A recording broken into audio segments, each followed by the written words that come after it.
Orasma dihita saluhutna. Hamuna dengan sahabat siaon pajupak kita di bagasan pertaniangan keluarga.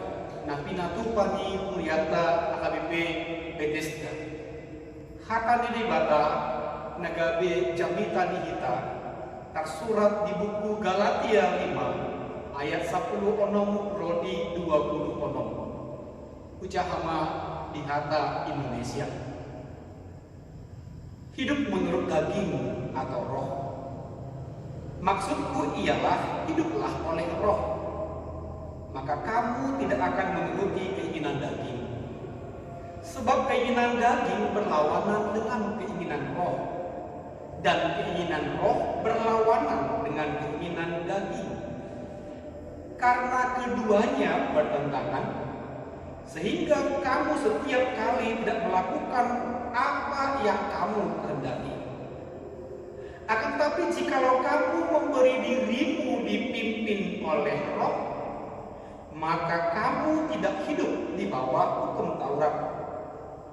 Perbuatan daging telah nyata, yaitu percabulan, kecemaran, hawa nafsu, penyembahan berhala, sihir, perseteruan, perselisihan, iri hati, amarah, kepentingan diri sendiri, pencederaan, roh pemecah, kedengkian, kemabukan, pesta pora, dan sebagainya.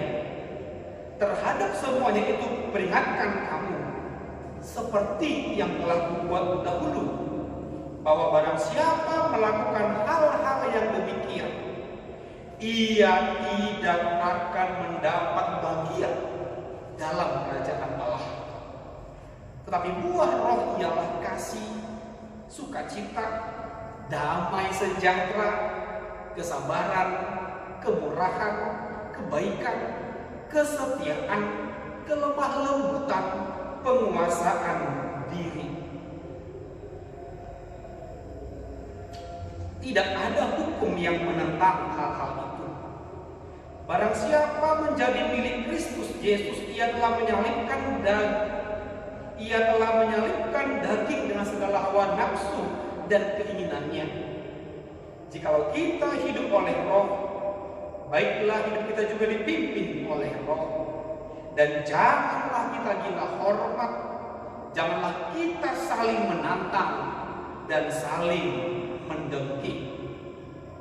Saudara-saudari yang terkasih dalam iman, dalam Yesus Kristus, ada yang mengaku bahwa semua agama mengajarkan kebaikan. Namun ada beberapa agama yang mengajarkan perbuatan baik ternyata dilandasi dengan motivasi dan konsep yang berbeda sesuai dengan ajaran Alkitab.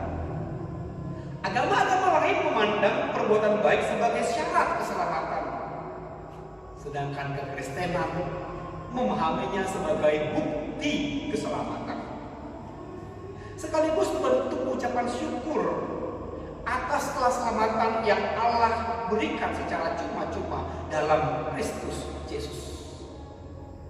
Dalam kekristenan, perbuatan baik lebih ke arah apa yang Allah lakukan bagi kita daripada apa yang kita lakukan bagi Allah. Theosentris, berpusat pada Allah, bukan antroposentris, berpusat pada manusia. Untuk memperjelas poin ini, Paulus memaparkan beberapa kontradiksi antara keinginan daging dan keinginan roh, antara hukum Taurat dan dipimpin roh, antara perbuatan daging dan buah roh. Fokus kita untuk khotbah kali ini diletakkan pada kontradiksi yang terakhir antara perbuatan daging dan buah roh. Perbuatan daging. Galatia 5 ayat 19 sampai 21 memberikan beberapa gambaran yang bermanfaat untuk memahami dosa. Pertama, dosa bersifat kentara, menunjuk pada sesuatu yang sangat jelas dan diketahui oleh publik. Poin inilah yang ingin ditekankan oleh Paulus. Ia ingin menyampaikan suatu pesan, tidak sulit menemukan berbagai kejahatan. Keprihatinan Paulus harusnya menjadi keprihatinan kita juga. Apa yang sudah terbiasa seringkali dipandang tidak apa-apa. Apa yang normal seringkali dinilai sebagai yang normatif. Beberapa orang yang tidak melakukan hal-hal yang biasa justru dianggap sebagai orang aneh. Kedua, dosa bersifat jamak. Dosa menjadi terbiasa di mata kita karena jumlahnya sangat beragam. Keragaman ini diperkuat dengan deretan dosa di ayat 19 sampai 21 yang pada akhirnya tidak dituntaskan oleh Paulus, di mana ia menyebut dan sebagainya. Kejamakan ini sudah sedemikian besar dan luas sehingga menyebutkannya satu persatu merupakan tindakan yang mustahil untuk dilakukan. Ketiga, dosa bersumber dari kedagingan. Kata daging dalam bahasa Yunani sarx.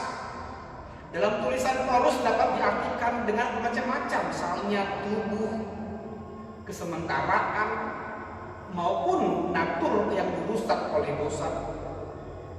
Sedangkan penggunaan sak di Galatia 5 ayat 19 merujuk pada arti natur yang dirusak oleh dosa. Perlu diingat, walaupun kata yang digunakan secara rupiah berarti daging, tapi sak tidak dibatasi pada hal-hal yang berhubungan dengan tubuh jasmani.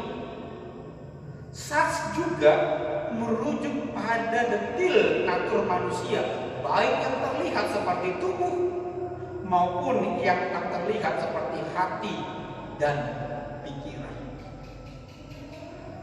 Baik Tuhan Yesus maupun para rasul mengajarkan bahwa natur manusia tidak netral. Natur kita telah tercemar oleh dosa. Segala kejahatan berasal dari hati yang jahat.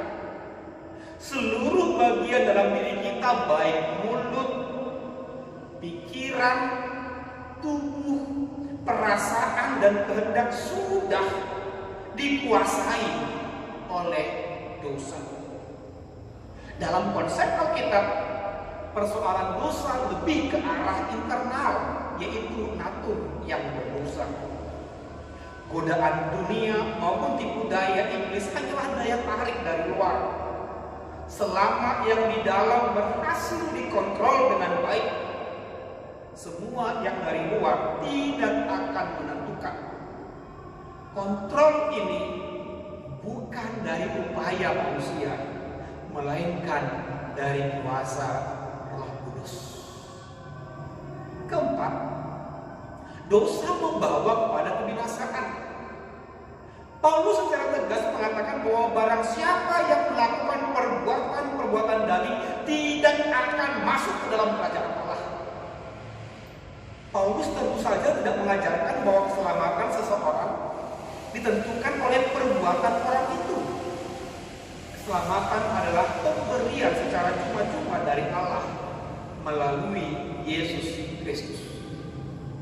Walaupun demikian, kita juga perlu menandaskan bahwa perbuatan seseorang merefleksikan keadaan rohani orang itu. Siapa saja yang sudah menjadi milik Kristus berarti ia sudah menyalibkan hawa nafsunya. Ia tidak akan menuruti keinginan daging. Sebaliknya, orang yang belum menjadi milik Kristus akan melakukan perbuatan daging. Ia akan melakukannya bukan hanya sesekali, melainkan berkali-kali dan terus menerus. Sedangkan buah roh, Paulus pasti memiliki maksud tertentu pada saat ia memilih istilah buah. Ia bisa saja menggunakan perbuatan-perbuatan roh atau buah kesalehan atau istilah-istilah lain. Ada beberapa hal yang menarik dari penggunaan ungkapan ini. Pertama, kata buah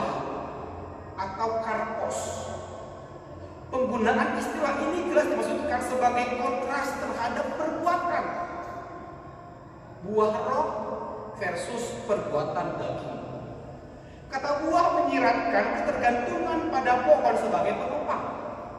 Itulah yang ingin ditekankan Paulus di Galatia 5 ayat 22 hingga 23. Beberapa kali ia mengatakan dipimpin oleh roh, bukan mengikuti roh.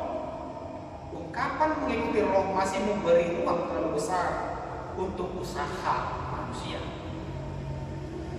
Apakah hal ini berarti bahwa manusia tidak perlu berusaha sama sekali? Sama sekali tidak. Kita perlu hidup oleh roh. Jika Paulus ingin mengajarkan posisi manusia yang sangat pasif, ia bisa saja menggunakan ungkapan perbuatan roh. Namun bukan itu yang ia hendak sampaikan. Kita tetap mengemban tanggung jawab, yaitu membiarkan diri hidup dipimpin oleh roh. Kedua, kata buah menyiratkan sebuah proses, sedangkan perbuatan dapat langsung dilakukan. Ayat 24 hingga 25 menyinggung tentang hal ini. Pada saat kita menjadi milik Kristus, pada saat pertobatan melalui karya roh, kita sudah menyalibkan hawa nafsu dan keinginannya. Namun pergumulan rohani tidak sampai di situ saja. Kita selanjutnya perlu dipimpin oleh roh, sehingga hidup kita menghasilkan buah roh. Jadi ada satu proses yang perlu kita jalani. Ada jarak tertentu yang perlu ditempuh. Ini perlu untuk kita pelajari bersama. Sebagai orang Kristen tidak mau bertumbuh. Sebagian lagi mengharapkan perubahan hidup yang begitu cepat dan instan. Mereka malas bergumul, mereka malas berdoa, mereka malas memperjuangkan hidupnya. Mereka berharap kepada mujizat transformasi yang tak memerlukan pergumulan. Itu adalah sebuah sikap yang keliru. Dalam proses bertumbuh ada sebuah perjalanan yang panjang dan sering sekali menyakitkan. Namun ini perlu dijalani dan dinikmati agar kita mengalami proses pertumbuhan iman. Dan Roh Kudus memberi kekuatan dan penghiburan di sepanjang jalan. Ketiga, kata buah roh adalah bentuk tunggal. Ini jelas dimaksudkan sebagai kontras terhadap bentuk kata perbuatan daging. Paulus sedang membicarakan buah roh, kesatuan dan juga keutuhan. Bukan buah-buah roh bersifat keragaman. Jika Paulus menggunakan bentuk jamak buah-buah roh, maka memiliki satu saja sudah cukup untuk dikatakan bahwa orang itu dipimpin roh. Namun bukan seperti itu maksud Paulus. Seseorang yang dipimpin oleh roh menunjukkan semua rasa dalam satu buah itu. Hidup yang dikuasai oleh roh diwarnai dengan semua hal berikut seperti kasih, sukacita, damai sejahtera, kesabaran, kemurahan, kebaikan, kesetiaan, kelemah lembutan, dan permasalahan diri. Saudara-saudara terkasih dalam jemaat dalam Tuhan Yesus Kristus, setelah mengikuti penjelasan khotbah di atas, pertanyaan yang perlu kita jawab adalah keinginan mana selama ini yang lebih banyak? Mengikuti perbuatan dagingkah atau dipenuhi roh? Seorang teolog di bidang pendidikan agama Kristen, Pendeta Dr. Andan Ismail dalam bukunya Selamat Berbuah menerjemahkan keinginan daging dan keinginan roh dengan kata kunci suasana, yaitu suasana kekuasaan versus suasana pengaruh. Suasana kekuasaan yaitu keinginan daging mengarahkan kehidupan orang percaya mendekati Tuhan secara legalistik, garis keras, fanatik berlebihan, terperangkap dalam aturan-aturan baku, merasa paling benar, sementara yang lain salah, cenderung intoleran, yang ada pada akhirnya justru jatuh ke dalam dosa percampuran, kecemaran, hawa nafsu, penyembahan berhala, sihir, dan lain-lain. Suasana pengaruh atau keinginan roh mengarahkan kehidupan orang percaya hanya kepada Tuhan yang memberi anugerah dan kepada pimpinan Roh Kudus. Hidupnya tidak terjebak dalam kekakuan aturan legalistik dan fanatisme berlebih. Baginya, hidup adalah memberi pengaruh yang baik kepada semua orang. Hidup harus berbuah. Berbicara mengenai berbuah, ternyata pohon tidak memakan atau menghabiskan buahnya sendiri. Justru buah lebih banyak dinikmati oleh ciptaan lain, seperti hewan dan manusia. Itu artinya hidup berbuah adalah hidup untuk orang lain, bukan diri sendiri.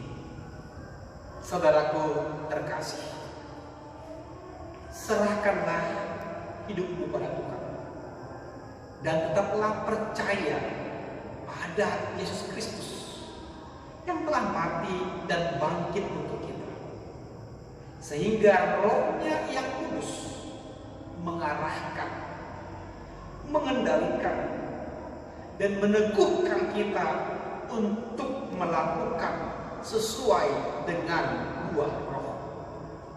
Selamat berbuah. Tuhan Yesus memberkati kita semua. Amin.